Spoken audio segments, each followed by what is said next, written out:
On the rain-soaked street, the girl was screaming, "Stop! Don't drive the car!" Her voice was so full of panic that people froze. Torn clothes, a trembling body, and eyes filled with such fear, as if she had seen something others couldn't. Terrified, she ran in front of a white car, and inside that car sat the city's famous billionaire. For a moment, everything stopped. Some thought she was crazy, some thought it was a scene. But a few minutes later, the truth that came out didn't just shatter her life, it paralyzed that billionaire's conscience forever. The question wasn't why she screamed. The question was, what did she actually see? She lived in an old street on the edge of the city. Her name was Amy, black, thin, and with an innocence on her face that even time couldn't fade. Every morning, she would go sit on a park bench, holding an old cup and a small board beside her. "I'm hungry. Please help me." People passed by. Some dropped a coin, most looked away. For her, it had all become routine.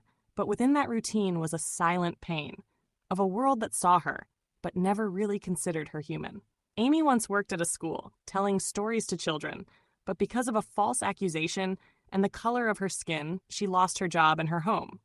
Now she lived on the same streets where she once walked happily with smiling children. That evening, dark clouds covered the sky.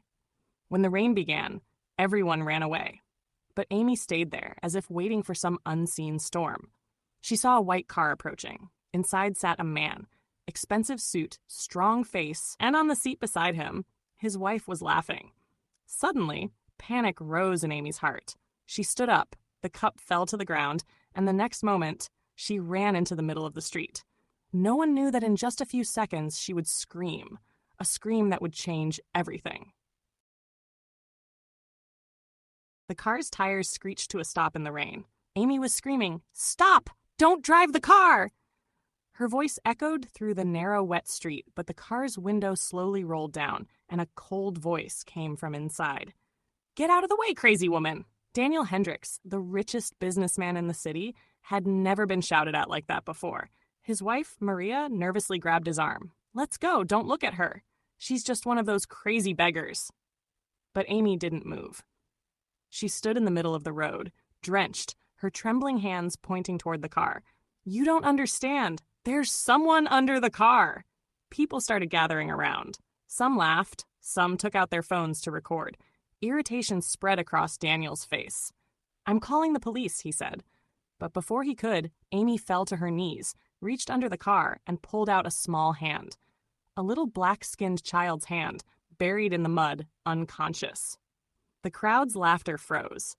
Maria covered her mouth in shock. And Daniel, he just stared at that hand for several seconds, unable to believe it was real. The police arrived, an ambulance was called, but by then everyone already knew. The child had been missing for a week. He was last seen with the local security guards, who worked for Daniel's company's safety unit, and had been ordered to keep people like that off the streets so the company's image wouldn't be spoiled. Amy's voice no longer trembled. She wasn't screaming now. She was quietly staring at that small hand, the one that once belonged to her own son. Someone in the crowd whispered, "She's the woman whose son was killed by the police last year." For Daniel, this wasn't just an accident. It was the shattering of the fake peace he had built with his money. His eyes fixed on Amy. For the first time, he truly saw her. He saw that the line he had drawn between humans and color was now filled with blood. Amy softly said, "I stopped you because I saw your guards throw him on this very street." Daniel's face went pale. Maria stepped back. The rain grew heavier. Camera flashes flickered everywhere. And in the next moment, a police officer stepped forward and grabbed Amy. "You're accusing him? Where's your proof?" Amy stayed silent. She only looked at the small hand under the car and said, "The proof is buried under your conscience." The police car doors closed. The crowd began to shout, and Daniel's face filled with the kind of silence that comes before a storm not outside, but rising deep within him. The police car stopped outside the hospital, but the crowd was already there. The news had spread. A homeless black woman saved a billionaire's wife, but no one mentioned who the child was or how he ended up under the car. Daniel walked inside, his steps heavy, his eyes empty. His wife Maria was on the hospital bed, conscious but trembling. Suddenly, Amy was brought in handcuffed, Soaked clothes, dark circles under her eyes, but a calm strength on her face. Daniel softly asked, "Why? Why did you stop me?" Amy looked straight into his eyes. "Because I knew, if you had driven that car forward, it wouldn't just kill your wife, it would kill your conscience forever." A police officer stepped forward. "Sir, the charges against her are false. No proof, no video." A faint smile appeared on Amy's lips. "You want proof? Everything is in your garage's CCTV." The hall fell silent. It felt like a knife had pierced Daniel's heart. He knew. His company, his guards, everything operated on his orders. If Amy was telling the truth, then he was the real murderer. The police immediately ordered the footage to be checked. The video played, and everyone saw the scene. 2 white guards pushing a small black child, a scream, then a shove, and the child fell to the side of the road. He didn't move.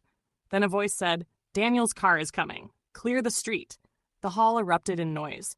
Maria screamed, "Oh God, that's the road in front of our house." Daniel's hands began to tremble. His mind spun in chaos. The small hand under the car, Amy's scream, the rain, and now this footage. Amy spoke softly. "I lost my son that same night. The same uniform, the same guards, the same men you hired. Today, fate showed you the same sight I see every night, before I close my eyes." Daniel's knees gave way. He sank to the floor, covering his face with his hands. The police took the guards away. The crowd shouted. Camera flashes filled the room. Amy's handcuffs were removed, but there was no peace on her face. She only looked at Daniel once and said, "Now you will understand what justice means, when it's not your color but your soul that's judged." Daniel lifted his head, but by then, she was gone. The hall smelled of rain, and the man who once was a billionaire was now only a criminal. And that was the moment when a homeless black woman showed the most powerful man in the world his true face. The rain had stopped, but puddles still shimmered on the street. Amy sat on a bench outside the hospital, the same bench where she once waited for charity. Today, her hands were not empty, yet her heart still felt heavy. Justice had been served, but she knew justice always comes late. Daniel resigned from his company and confessed everything publicly. "I didn't just ignore a woman, I ignored humanity." His words echoed across the city, but a few days later, the world moved on. Only for Amy, those moments were still alive. Every evening she passed by the street where the child had fallen. Standing there, she would look up at the sky as if waiting for an answer. When will this end? When will color stop being more important than a human? People in the city sometimes recognized her now. She's the woman who changed the billionaire's life. But she only replied with one sentence. "I didn't change anyone's life. I only showed the truth." Daniel still asked for forgiveness. In every interview, every statement. But the emptiness in his eyes showed that some wounds never heal. He donated most of his wealth to a foundation, the Amy Hart Foundation, created to help victims of racial injustice. The world clapped, took pictures, and ran the story. But Amy knew the story wasn't over.